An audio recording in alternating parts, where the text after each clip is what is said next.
Hey everyone, it's Dave. How are you doing? This video podcast, or whatever you want to call it, really has nothing to do with the Dolphins. It has to do with another team from Miami known as the Miami Hurricanes.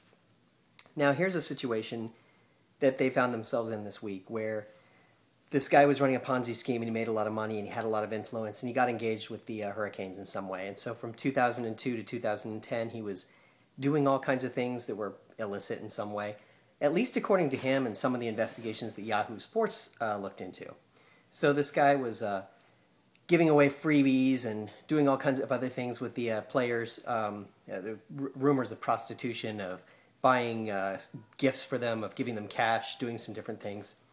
And what amazes me, is that this goes on throughout college football. You've heard about a bunch of teams recently who had problems, USC, Ohio State, whoever, and they each had their own problems with the different infractions that they committed.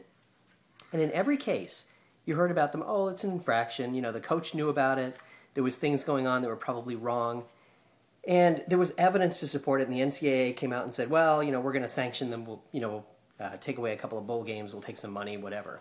And then Miami comes out, and the immediate reaction from everybody is, oh, they deserve the death penalty.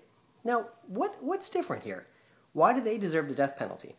I'm not saying they weren't wrong, and they weren't complicit in some of the things that happened. I mean, it seems like the coach knew about it, maybe the athletic director knew about it, maybe some of the other coaching staff knew about it, maybe even the president knew about it of the university. I don't know. I have no way of knowing if anybody really knew about it or not.